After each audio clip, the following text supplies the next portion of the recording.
I would say, because this is something I was not good at, having been a high level athlete, just kind of, a natural, quote unquote natural for a long time. And then going to coaching, you get really good at figuring out how to break down fundamentals. You need to learn how to break down fundamentals. I was not good at it for a long time. I'm like, what do you mean? I don't understand. Why are you throwing like that? Like, stop. Like, why? Just throw normal. Whether you live northeast, west, or south, the best fast pitch info comes from the coach's mouth.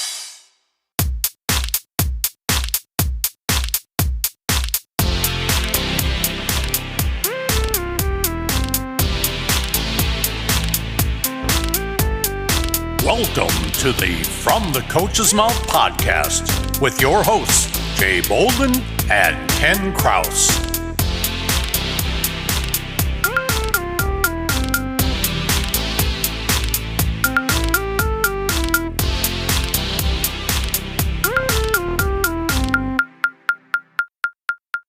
Hello, everyone, and welcome to the From the Coach's Mouth podcast. This is Ken Kraus, coming to you, as always, with my good friend and pitching coach extraordinaire, Jay Bolden. Jay, how we doing today? Doing pretty well, Ken. Back at the grind, jobs going, lessons going, all that good stuff. So it's life is busy, and that's great, too. Daughter's got her first travel practice this weekend. So, yeah, things are busy. How about yourself? Really good. I can't believe that as people are listening to this, it's just a couple of days before the Labor Day weekend. Where'd the summer go? Yeah, it don't blink, right? It's definitely been a hot one, too. My wife and I were talking. We feel like this is one of the hottest summers in the last few years for sure. I mean, it was great. So I'm kind of enjoying this little string of 70s weather that we've got coming up. So I'm excited for that. But it's definitely was a hot one this summer, and it went fast. Yeah, same here, and being outdoors, out in the sun, all that. It's been very nice to have cool breezes, cooler weather, some cloud cover every now and then. It's made the lessons much more pleasant and certainly made it nicer for the girls. I know that they're feeling better about it. Yep, and it's pumpkin spice time, Ken. That's what it's all about, buddy. It's pumpkin spice time, and here we go. I'm ready for pumpkins, pumpkin spice. Halloween is next. I got to figure out what costume I'm going to wear here. I always get one of those blow up ones where you get inside it. So I gotta figure out. I was a Stay Puft Marshmallow Man one year. I was Oogly Boogly one year. So yeah, last year I was a Minion. So they're awesome. Yeah, well, unfortunately, I always look like I'm wearing a blow up costume. So, so I need to watch what I'm eating and maybe get that down so where I feel like I need to wear a costume. There you go. You got to have goals, Ken. You got to have goals, right? Yeah, that's right. Enough about us, because this could go on forever. And you want to tell people some information about our awesome guest today? I sure do. All right. So today's guest arrived at her current coaching position by a little different route than most, which we're going to talk about later. Her journey started out in a typical fashion. She played 4 years at Charleston Southern University, a D1 school in South Carolina, primarily as a first baseman. For a bit of trivia, she is still in the top 25 all-time in several offensive categories, including doubles, home runs, and runs scored, and is the all-time leader in putouts. Never one to be satisfied with doing just one thing, our multi-talented guest also participated in the marching band and choir while she was there. After graduating with a bachelor's degree in political science and English, she returned to her home state of Illinois for a couple of years before returning to South Carolina, this time to the University of South Carolina, to obtain her master's degree in mass communications, integrated marketing communications. During that period, she also became a certified wedding and event designer and planner. She then returned once again to Illinois to begin a career in marketing. Yet softball was never far from her heart. After coaching travel ball for a few years, she made the unusual step for a non-teacher of becoming the head coach at Johnsburg High School, a 3A school in Johnsburg, Illinois, a position she held for several years while still working full-time, although she recently stepped down to pursue other softball interests. When she's not working her day job or coaching or doing all the other things she does, she has also been a longtime participant in the Highland Games, which celebrates her Scottish heritage, and is the mom to the number 26 ranked 12U wrestler in the country. We're glad she was able to find a few minutes to squeeze in a conversation with us today. Ladies and gentlemen, please welcome Katie McKay Phillips to the From the Coach's Mouth podcast. Hi guys, thanks for having me. It certainly is a mouthful of a lot of things that I feel like I've done. So I'm excited. I'm excited to be here and excited to talk to you guys. That's awesome. Well, we're glad that you're here. It's probably fun to hear all those different things. You go, wow, I did a lot of stuff. It definitely is. It's you don't think about it a lot, because especially when it's been a few years now since those days, but it's still exciting to think about. So yeah, thanks for having me. Well, we're glad that you're here, and we have to ask you, first of all, the most important question: where do you fall on the pumpkin spice debate? Are you a pumpkin spice person? I'm a pumpkin spice person, but I'm also an all fall. So I'm an apple. All the fall things are for me. I'm all in. I'm all in on all the fall things. Yep. Got to get the honey crisps. Got to do that. Yes, for sure. Maple flavored stuff. Yep. I am 100% on board for all the fall flavors. So yeah, I'm a pumpkin spice fan for sure. Excellent. All right. So we're going to ask you a typical question. How'd you get started in softball? I started, like a lot of girls, when I was 5 years old. I started in the Chicago Park District. I played at Gompers Park for years and years and years. That's where I played forever. So I just played Park District until I got to high school. I did not. This was the 90s. So, it was a different time then. I didn't start playing travel ball until I got to high school when we moved to North Carolina. My father's job moved us to North Carolina. And so, that's when I started playing high level travel ball. I was big young. So I was the one they always needed my birth certificate. I always played up and all the stuff. So, I played in all the all-star teams and all the stuff. I remember, they'd have the final game out at Thillins Park, which was great because if you hit a home run and you hit the truck, you got I don't remember what it was. You got something, but yeah, I started Chicago Park District, and every time I drive by Gompers Park, I was like, oh, we used to play there. Yeah, and just been playing ever since. So yeah. Does the park look a little smaller to you now than it did back then? Oh my gosh, I can't even. It's so small. It's so funny, and it's like down. It's like in a floodplain. It's like down in a hill on like next to the river, and so it's so funny to look. I'm like, man, we used to. There's no fences. There's, there was always little Gomps and big Gomps too. And the big girls played at big Gomps and little girls played at little Gomps. So that's where I started playing. 5 years old. I have two older sisters. My dad coached all of us. We all played, and so we all kind of grew up playing Chicago Park District softball. Yeah, it's funny you mentioned Thillins Park because I remember playing baseball all-stars, and we had a game at Thillins Park, and to my 12-year-old eyes or whatever it was, when I looked around, I thought it was like we were in Wrigley Field. I remembered it being this amazing place. It had fences and lights, and I thought they had a wall and they had all these other things. And then years later, I went to watch a game at Thillins Park and was like, oh, this is very ordinary. This is it. It was like the biggest deal. It was the biggest deal. It was so fun and so exciting to go play there. So Katie, were you a multi-sport athlete? I know you, Ken had mentioned that, you were in the band and stuff like that too. So was that something, was the instrument something you did as well as on top of being a multi-sport athlete?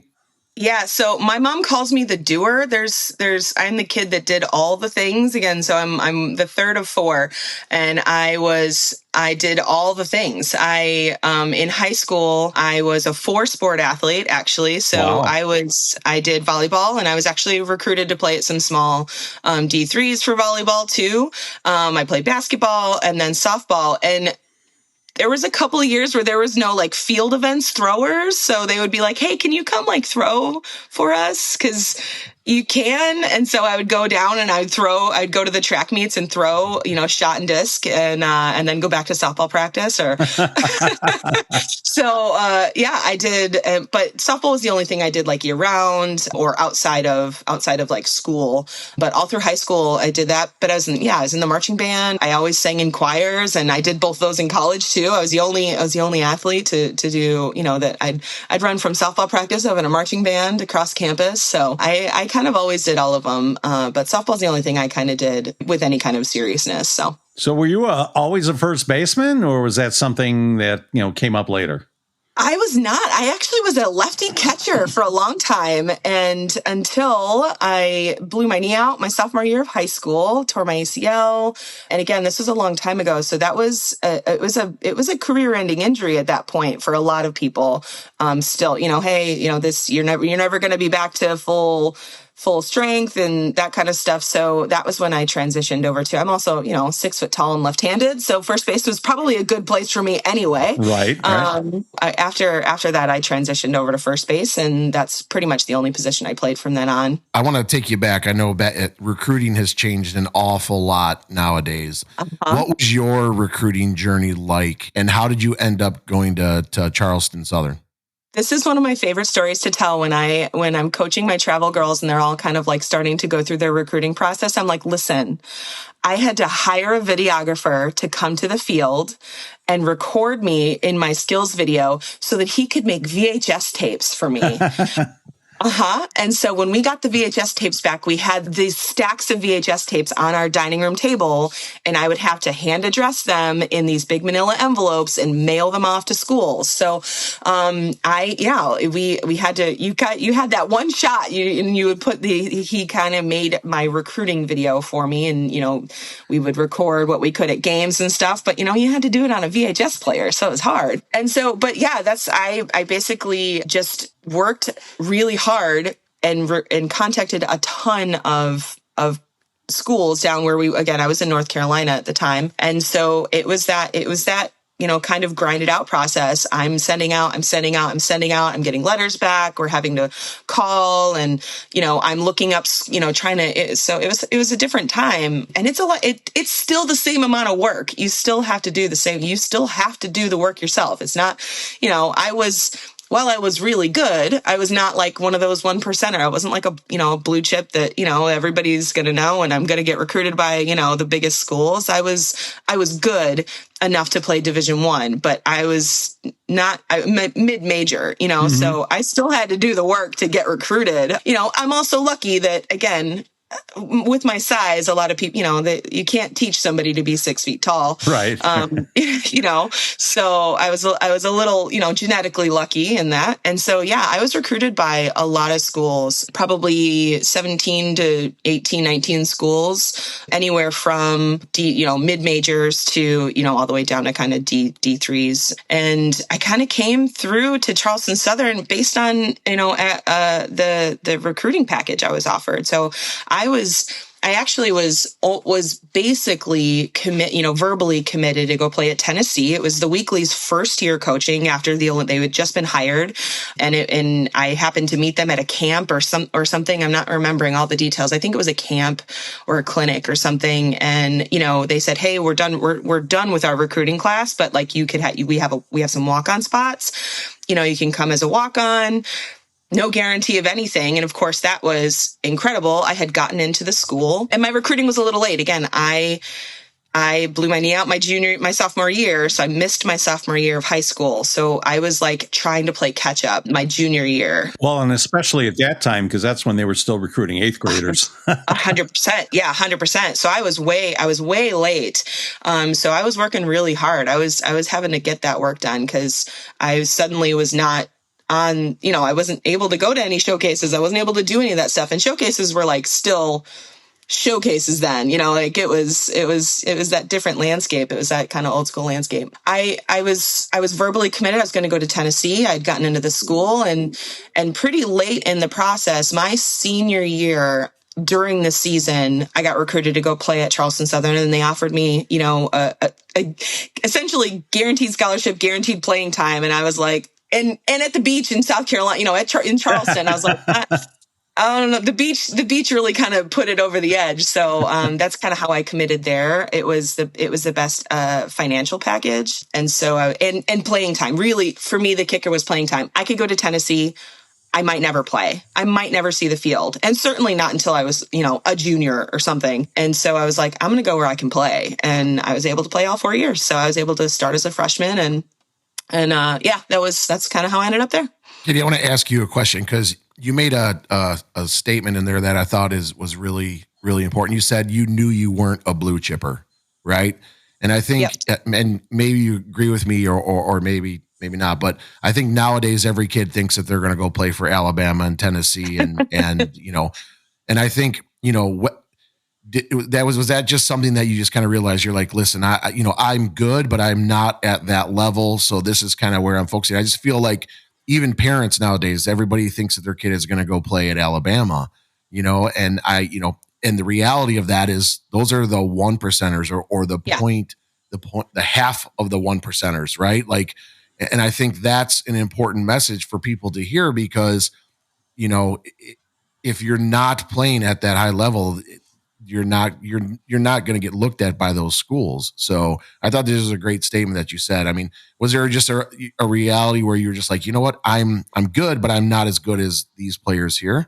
Yeah, I think that is something that I happen to just kind of understand myself. And that's a conversation I like to make sure that I have with my athletes too. Like, we're not saying that you're not good, but you also need to be realistic. You need to know where you can go.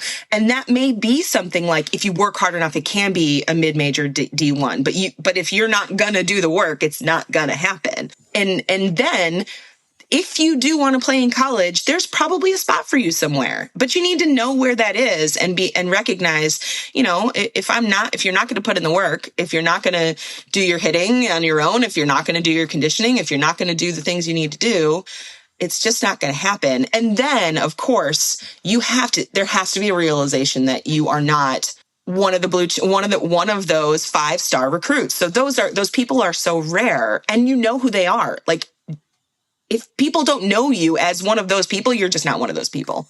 And that just needs to be a reality, like, you're in my day, you're not Monica Abbott. You're not, Kat Osterman. Like, those, everybody knows those people. And if you are not one of those people, you're not one of those people. That doesn't mean you can't go play Division I if that's like if that's your goal.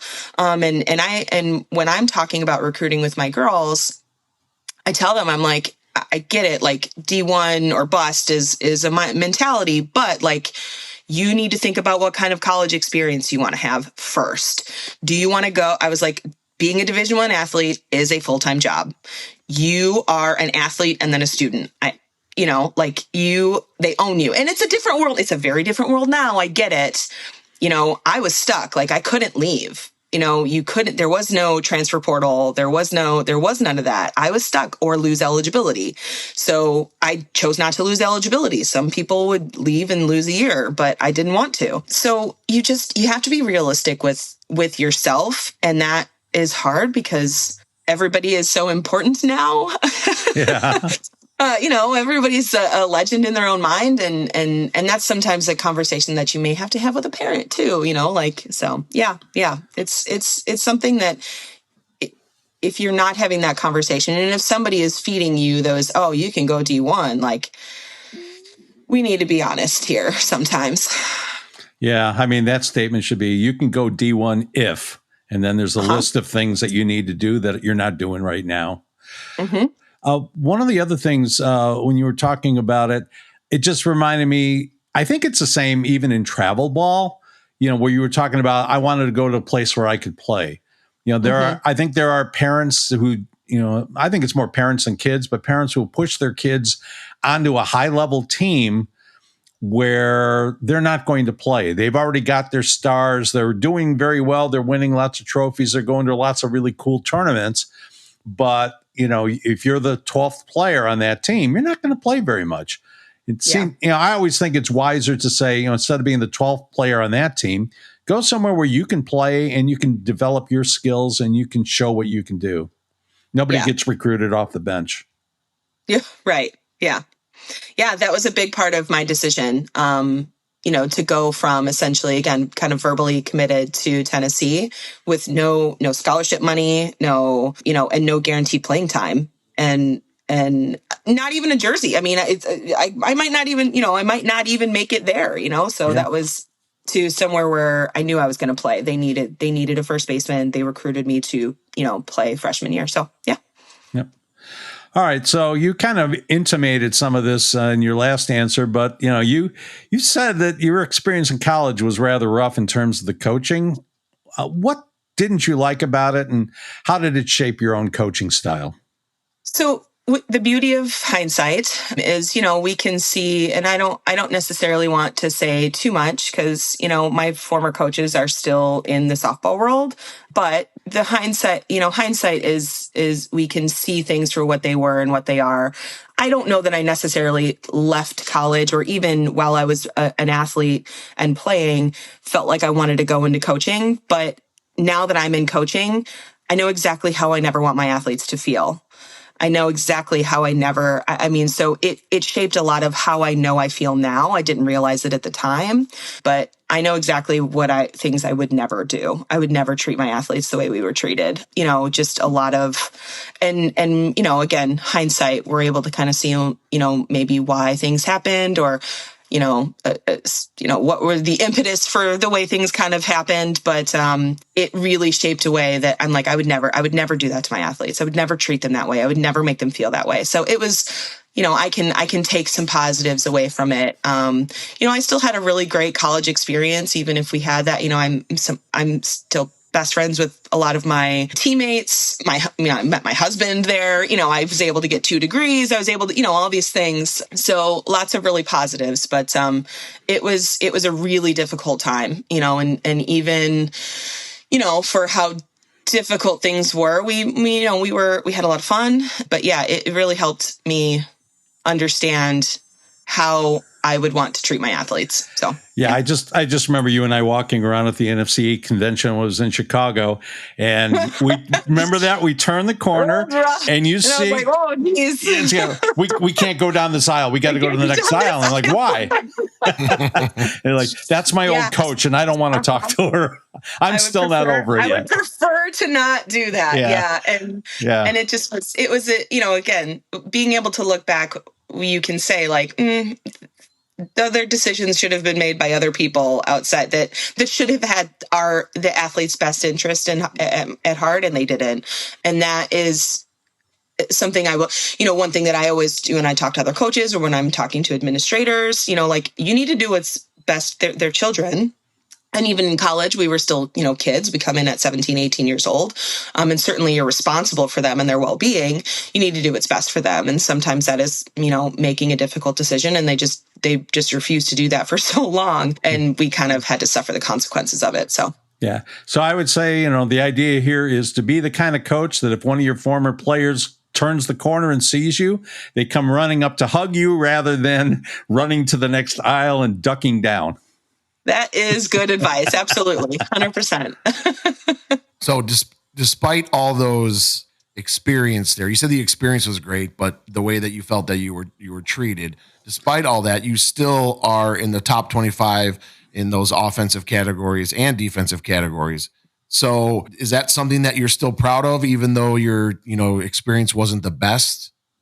Yeah, that's still something that I talk to people a lot about when I talk about, if we're talking about me having played, I was like, yeah, we're still so.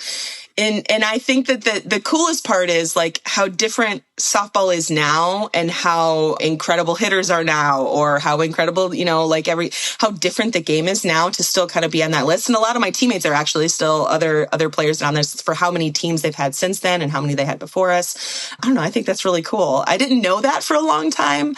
I was in a meeting actually one time and one of our salespeople was like Googling me, and he's like, "Hey, did you know this?" And I was like, "I didn't know that." And he told me. And so then we went and looked it up, and I was like, holy cow. And so we were looking at that stuff. So it was really cool to kind of find that out and realize that. And I think that just kind of speaks to how resilient we were and how hard we worked to overcome kind of the difficulties we were in at the time. Again, several of my teammates are still on those top 10 or 25 lists, just, and how incredibly difficult our situation was, but like how much we made it work and how good, like that kind of how good we could have been and we were in different situations. Cause, we were beat down, we were grinded out. When I got done with college, I was like, I'm out. I'm done. I'm so glad to be done. And it was, I'm never going to pick up a softball again. I'm so done. I'm so done. I'm so glad to be done.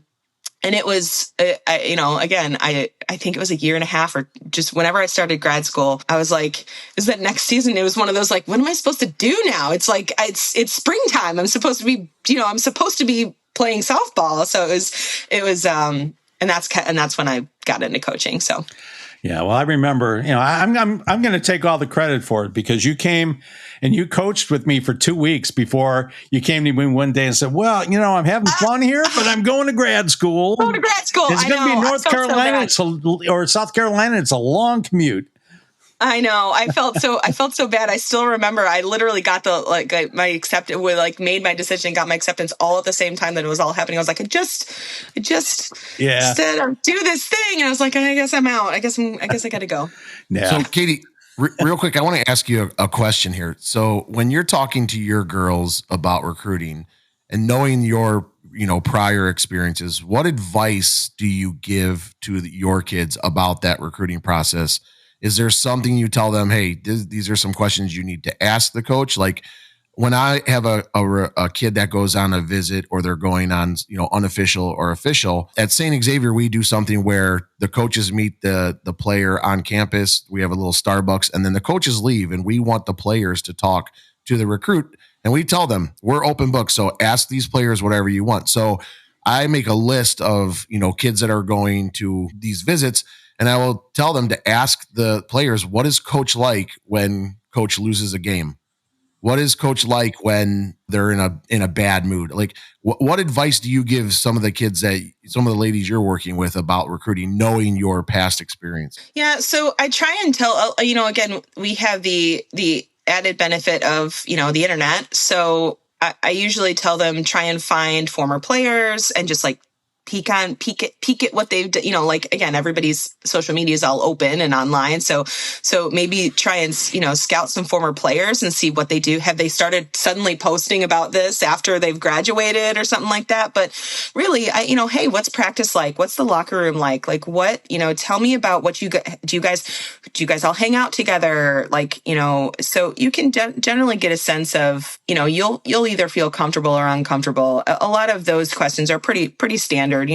Tell me about practice philosophy. Tell us about pre-practice. Tell what happens after. What do you guys do after practice? Like, what is conditioning like? We had CSU track and field T-shirts that we used to wear because we would run so much. We would run longer than we would practice softball. Sometimes we wore CSU track and field shirts. We'd go practice with the track team. I'm like, listen, my job is to hit the ball hard and far, and it's other girls' job to run fast. I am not a fast person. So we'd go practice with the track team. I'm like, this is silly. And so, yeah, you got to find out their person, what's their coaching philosophy. If they can't tell you what they're coaching, what if I ask you what their coaching philosophy is, you should be able to tell me something that, even if it's generic, even if you don't know what that means, they're kids. Even if you don't know what that means, you're gonna understand what they're trying to say. It is, you have to, and now again, because you have the ability to transfer, which is incredible. And I think that's a great tool that they have now, because if you do, maybe don't make the best decision, you go for the wrong reason, or, it doesn't kind of pass that broken light, that if you were to not be playing anymore, would you stay there?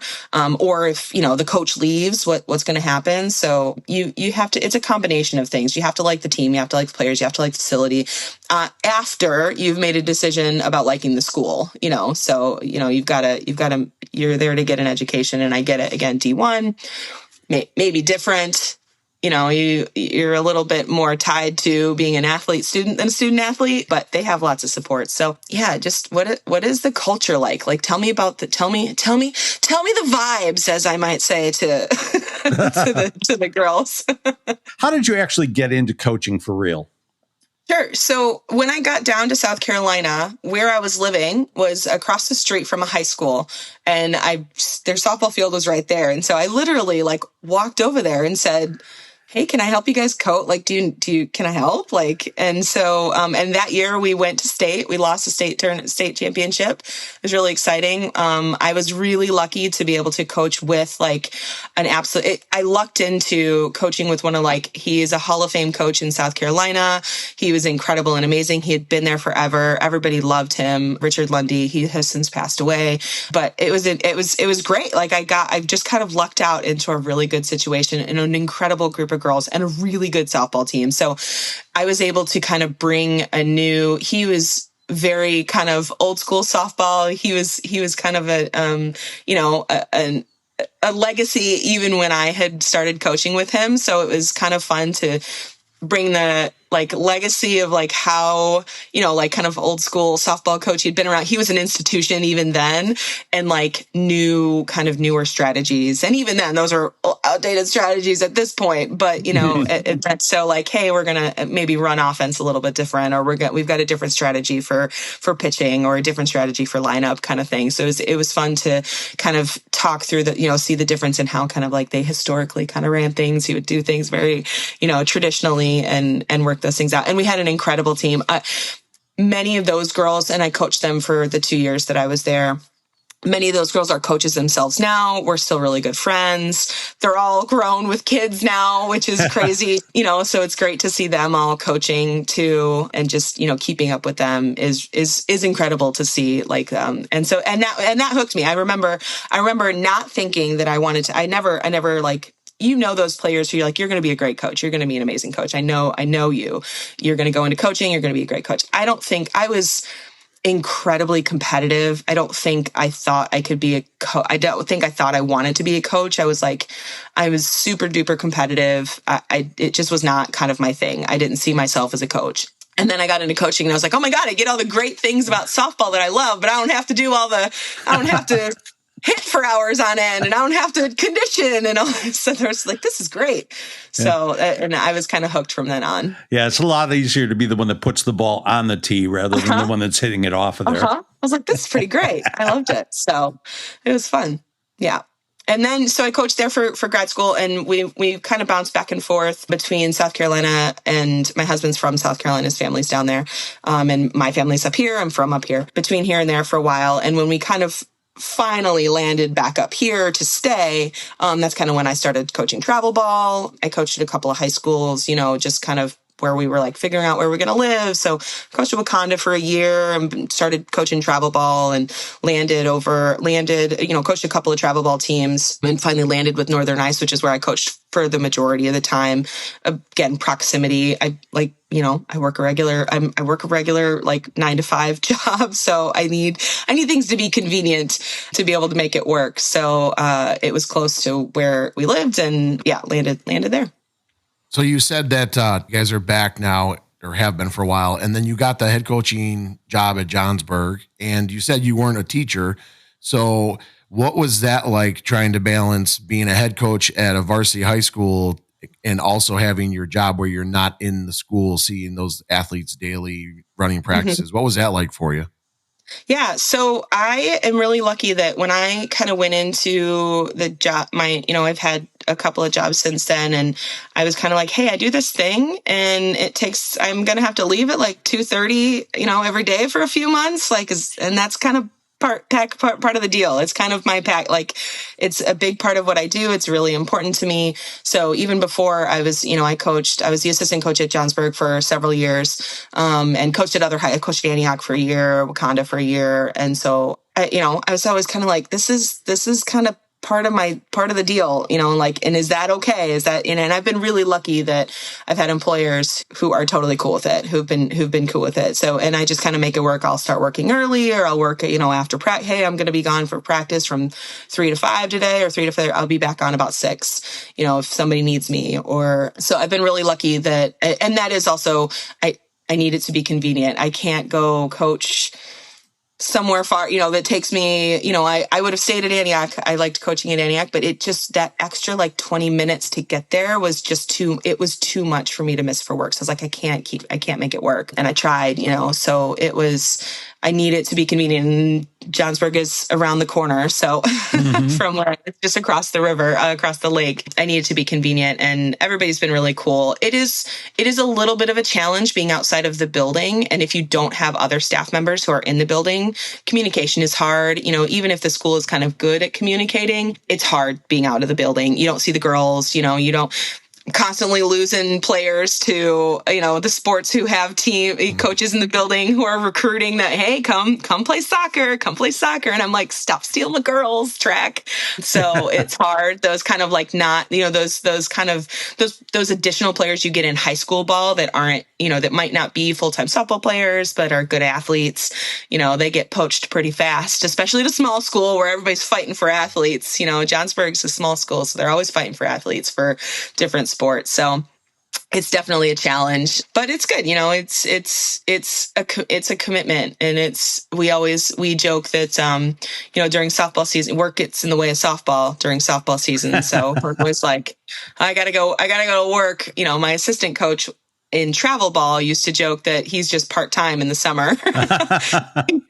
So part-time at his job. So yeah, I've been lucky that I've had employers who have understood that this is an important part of my life, and we've been able to make it work. So let's ask, how has your coaching evolved over the years? Certainly since you started, and what's contributed to that evolution?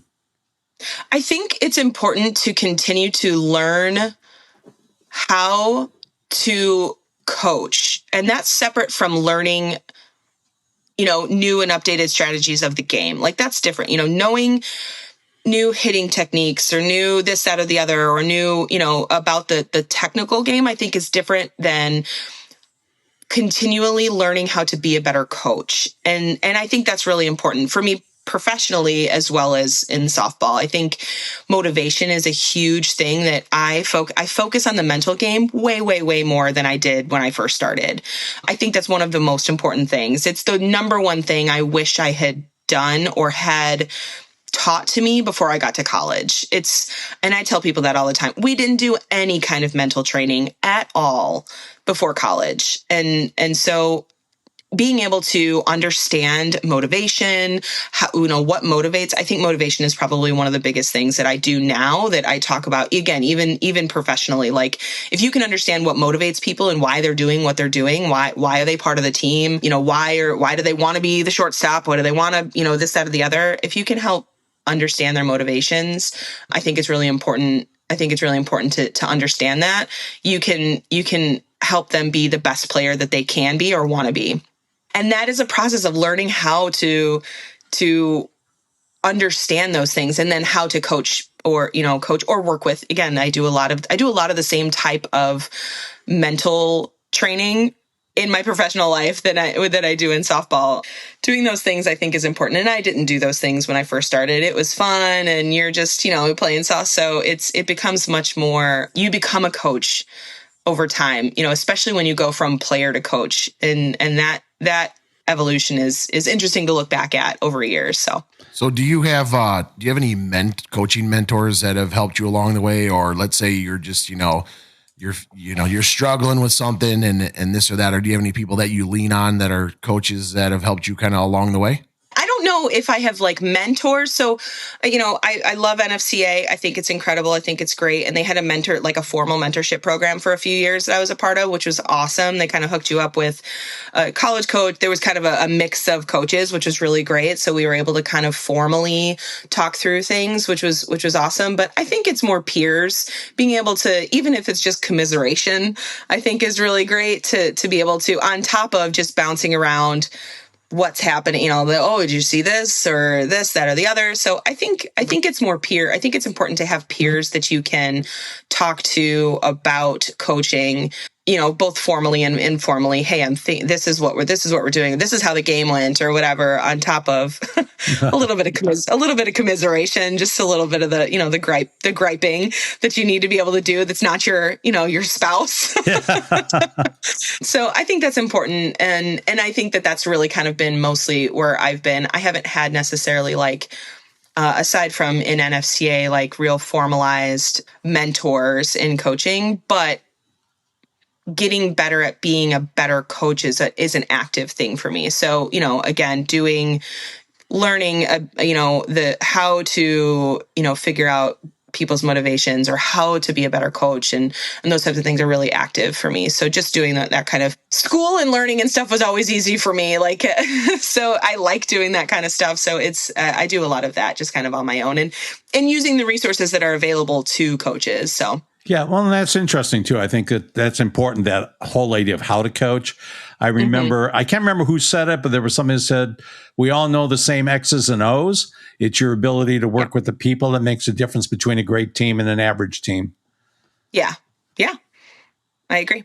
So you recently stepped down from your position at Johnsburg, but you still plan to be involved in softball. What's that next chapter look like for you? What have been your key or keys to success? Yeah.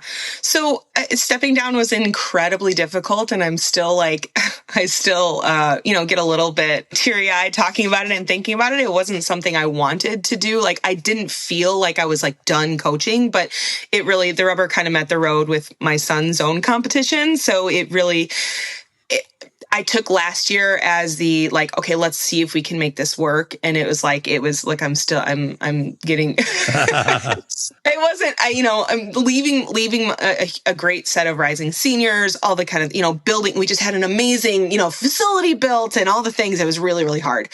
And so, but it was necessary. And, of course I'm like, what am I supposed to do now? I don't feel like it just was too weird to feel like I was like done with softball, but I couldn't commit to like coaching my own team.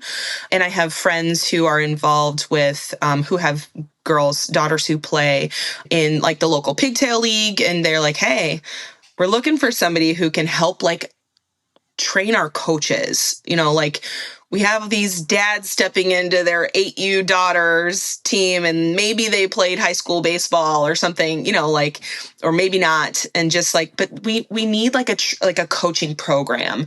And I was like, say less, I got it. Like, this is great. This is right up my alley. I would love it because like being able to put like a train the trainer kind of program together, I think would be really cool.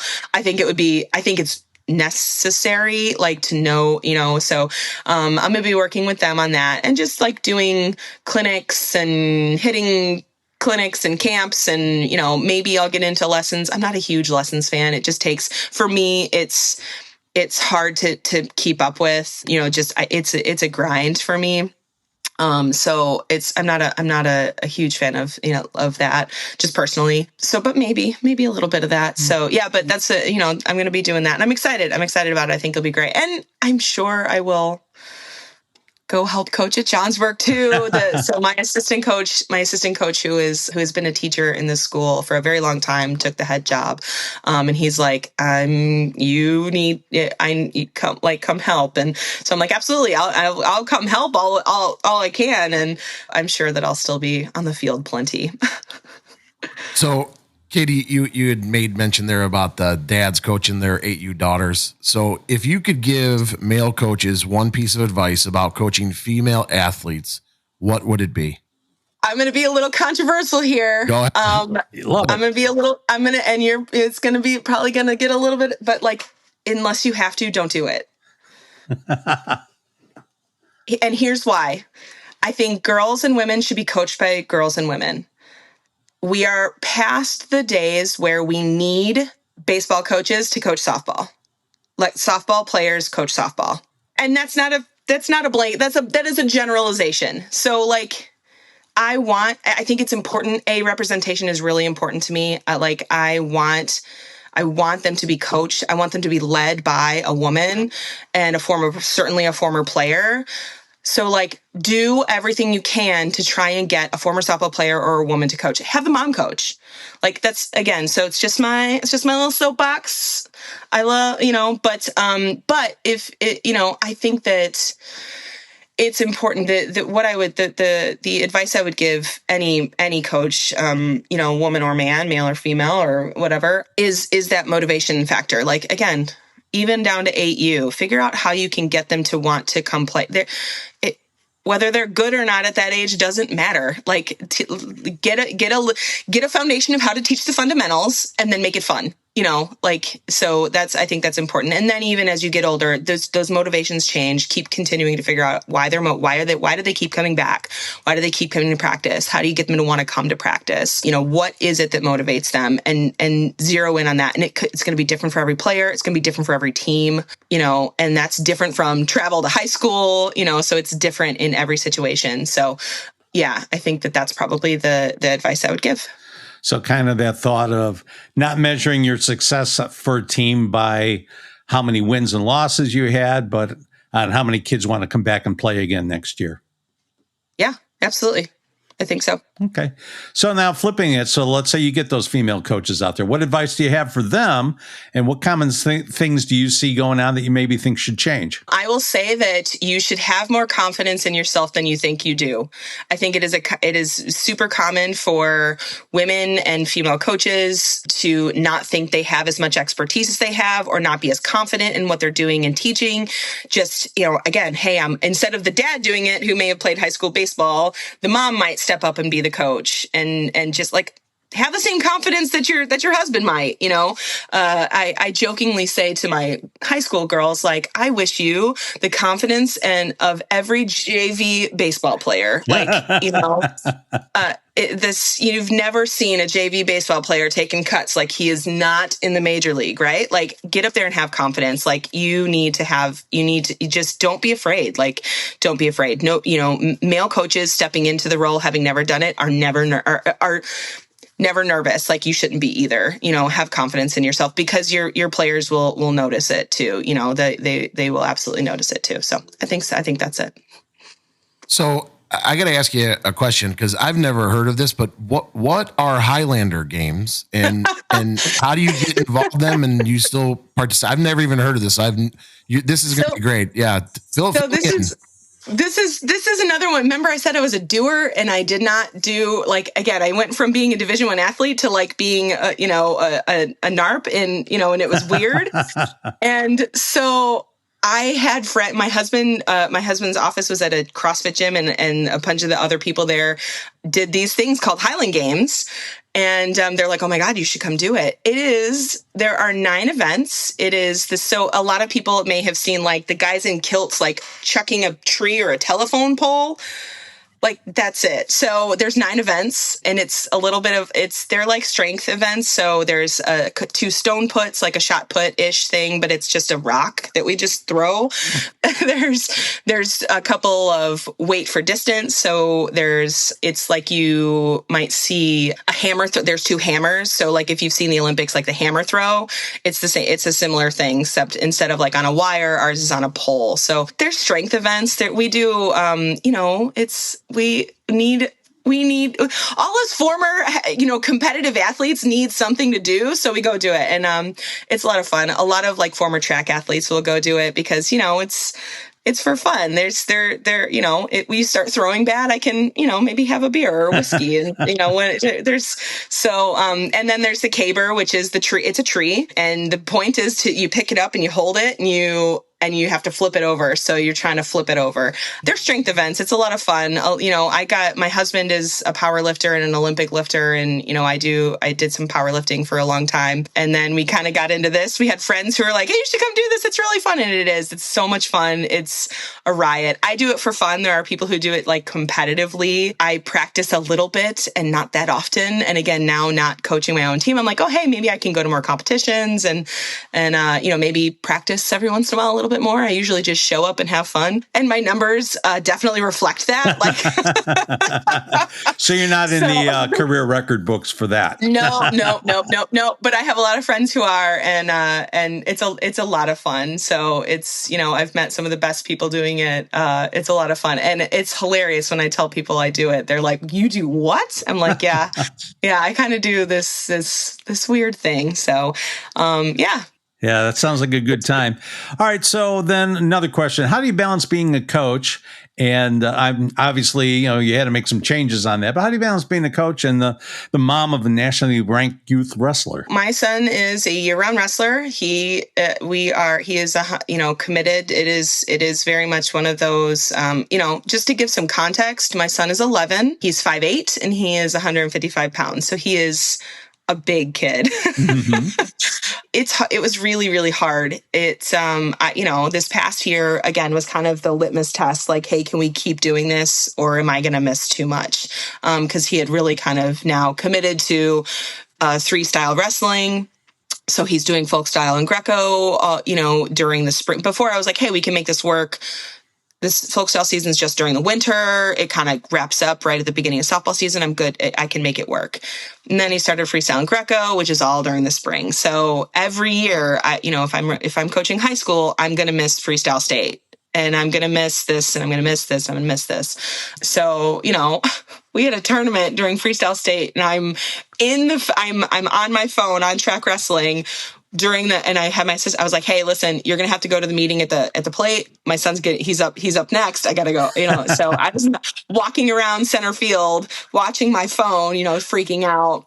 I don't know if you've ever been on track wrestling, it is as anxiety creating as watching Game Changer, just like not the live, like where it just like update and there's a delay, something happened, what happened, and you're waiting for it. That's how track wrestling is. Uh-huh. So it was really difficult, and that was ultimately like that. I felt too bad missing things, and it's that you've seen the meme and whatever. It's like coaches lose sleep over other people's kids, and I needed to just, put my son first. And like I said, I didn't feel like I was done coaching. So I'm sure once he's to a place where I feel like I can, I'm sure I'll come back to my own team. Yeah. Well, as you're doing all of that, you now have an idea what it's like to be a pitcher's parent. Oh God. Yeah, no, it's terrible. It was so bad. It was so hard. And so, I'm lucky my husband was able to get him to everything. We have, both of us here to be able to support him and get him around to everything. So we were lucky to have that kind of internal support system. But it was, we now travel an hour plus to practice 3 or 4 times a week. And it was unsustainable, unfortunately. So yeah. Although it's funny, I'm just picturing you. You're going out, you're warming up the team. You maybe go out for a plate conference and stuff, and you're projecting the image of confidence and I'm in control and everything. And then, Drew is up. And then, you're over there in your basket case. It's like, total basket, totally, 100%. It was the worst. And I'm like, and my parents were awesome. They're so great. They always knew. They're like, oh, is Drew up? And I was like, yeah. And I'm freaking out.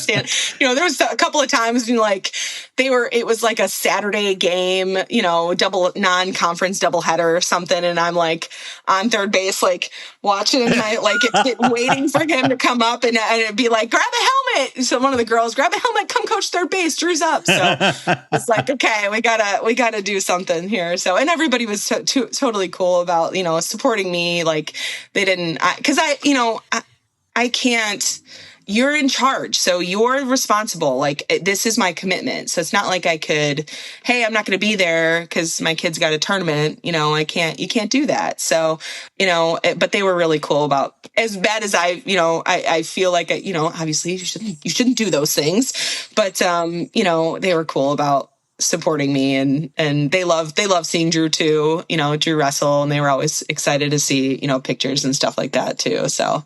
Well, that's great. I mean, I'm glad to hear that, and I'm glad they were supportive of it. And, I was in the same boat. My son, Adam, played lacrosse. He was on the very first varsity lacrosse team at Mundelein. He didn't bother to tell me that it was going to be parents' night. So I thought, well, it's just another game. That's okay. I guess I can miss this. I've got practice, and I really need to be there because I need to set that example. And it's always been kind of a regret that I didn't get that opportunity to recognize what he had done. So, it's good that, you have that opportunity. Yeah. So Katie, what is, I want to go back to coaching here just a second, or just for a moment. What is one piece of advice you wish someone had told you when you started your coaching career? I thought about this one. I would say, because this is something I was not good at, having been a high level athlete, just kind of, a natural, quote unquote natural for a long time. And then going to coaching, you get really good at figuring out how to break down fundamentals. You need to learn how to break down fundamentals. I was not good at it for a long time. I'm like, what do you mean? I don't understand. Why are you throwing like that? Like, stop, like this. Why just throw normal? Like, I don't understand, what? So get really good. I wish that I had done that better. Like when I was playing, I just kind of got it, I knew how to. And so, yeah, I can take you through the throwing progression. Sure. But like, is that teaching you like how to teach the individual basics. Get really good at that, because then you can learn all the other stuff over time. But like, I had to learn that kind of the hard way, like coming in sideways, like figuring out how to break down those fundamentals. So I used to say for a long time, like, I just prefer to coach the older girls because they kind of know it. Like, I can just work on strategy. We're working on recruiting. We're doing all the things, like, because I wasn't very good at. And I used to say, like, I didn't like teaching those things, but I don't think I was very good at it. So like, get good at that, like how to fix poor mechanics, because those are the things that you get when you're 16. You're like, are we going to totally change the way you throw now, at 16, 17 years old? Like, because now you're throwing all weird and it's, why can't you throw hard? Well, that's why, so get good at that, and, learn how to break down and fix poor mechanics and fundamentals. So teach, not just like, you could say teach fundamentals all day long, but if you don't know how to do that, it's hard. And most people don't know how to do that. And certainly somebody, again, the 8U dad stepping in who played high school baseball is not going to know that. So if you want to be a coach, like, learn how to do that. Yeah. I think that's what I would tell myself. Like, go learn how to do that. Yeah. Learn how you're doing the things you're doing. Yeah, I've heard that before, from high level athletes, where they say, "Yeah, it was frustrating for me because why can't you do what I'm telling you to do?" But the kid doesn't have the same athletic ability that you do, and you have to learn that. And I don't know about you, but for me, some of the most fun kids that I've worked with and some of the most satisfying experiences I've had have been teaching those kids who don't have that natural athleticism to play and, at a higher level than they probably ever thought they could. And I think language is important, understanding how to say things in a way that they understand, because I'm saying one thing, but it means you're not so the language you're using, the terms you're using, like and certainly young girls, but even older girls, they don't have that. When you say, they don't have body awareness yet. They don't know how to make their bodies do what they're trying to do yet. So like, if you tell them to, use your legs, what do you mean? What does that mean? Like, I don't know what that means, but I am using my legs. I'm standing on them. Like, so the language you use, I think, is really important. And that's really hard. I'm telling you to stay in your legs. Like, I don't know what that means. Like, know how to break down what you're saying, because it makes sense to you. You understand it. You're an adult. Like, what you mean. And certainly, former high level athletes, like, learn how to, use words and break down those things that are going to help athletes. So. Yeah. And again, it's funny because sometimes when I'm working with kids, I'm sure Jay has the same experience, where I'll say something to the girl and I realize that, I used the word, like, we'll just take accelerate, for example. Say, all right, so when you're pitching, when you're coming into here, make sure that your lower arm accelerates. And they go, okay. And I said, do you know what accelerate means? No. So, you have to always question that too when you use the term and say, do you actually know what that means? Mm-hmm. Yeah. Yeah. Do you know what that means? Because that's a lot of times I don't. All right. So last question for you. Do you have any hidden talents? I mean, we've talked about the Highland Games. We talked about you in band and choir. By the way, I know you're an avid reader. That's not exactly a talent, but, I know that, do you have some sort of hidden talent that you want to share? I was trying to think about that. And yeah, like, I don't know if it's, so I can singing, I can sing like 4 octaves. I don't know if that's, I know, like, I can sing like 4 octaves, which I don't know if that's a hidden talent. I don't know. I'm like double jointed. I have plural joints too. Like, I'm like super flexible. Again, 6 feet tall and can do the splits. I don't know why I wasn't always just at first base, but like, I'm super flexible. I don't know. Yeah. I don't know. No. Yeah. I don't know. I think those are it. We talked about a lot of weird things. I'm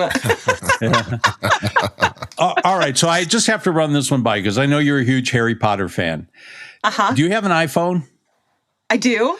Did you know that if you ask Siri, or you say, call Siri's name, and then you say the word Lumos, that your flashlight will light up? I did know that. Oh, okay. It is very cool. Yeah. Yeah, I just learned that a couple weeks ago, and I've just been fascinated with it. So everybody I know is a Harry Potter fan. But did you know you can do this? Because I just thought it was great. I'm never going to light it up manually again. Yeah. Bring magic any way you can. Yeah, for sure. Yeah. No, I don't know. And yeah, being a reader, I guess, I don't know if, again, I don't think a hidden talent, but maybe just an interesting fact. I do have I've got about 500 Harry Potter books, and I've got about 300 or 400 I collect Harry Potter and collect Wizard of Oz. I also just collect vintage books. So I have a library of about 4,000 books. Wow. Yeah, which I'm sitting in. Yeah. Yeah. So I don't know if that's a talent. And now I work for a book distributor. So I don't know that that's the best thing either. So I come home with books multiple times a week. So it's not when I started working for where Frolic Content, my husband's like, I don't know if this is a good thing. I was like, I think it's a great thing. Yeah. Other people go dumpster diving for food or for jewelry or something like that. You're in there looking for books. Books. Yeah, for sure. So, yeah. All right. Well, Katie, we told you to be about an hour, and that's about where we are now. So we want to say thank you for joining us today. We really appreciate it. Thank you guys for having me. I hope I was able to answer your questions, and I'm excited to listen to it. I was telling my family, they're like, "Oh, you got to share that with us." So I'm excited to share the episode with everybody. And yeah, thanks for having me. Great. And then if somebody wants to bring you in to do a clinic or something, how do they get a hold of you? Probably email would be the best. They can email me. I don't know if you want me to say my email or if you want to put it out. So I'll say it and then I'll spell it. It's Catherine McKay 20, KATHRYN and then the number 20 at Gmail. Yeah. And what's funny about that too is I think 20 was my number in college. So 20 is the number we use for everything. So feel free to reach out. All right, great. Well, thanks so much, Katie. All right, that's it for us this week. Thanks to all of you for listening and the kind words you've been sharing with us. If you like what you're hearing, please remember to give us a like, leave a comment, share this podcast on your social media with someone you love. If you're so inclined, you can also leave us a great review on Apple Podcasts to help more people find us. On behalf of the From the Coach's Mouth podcast, have a great rest of your week and weekend, and happy Labor Day.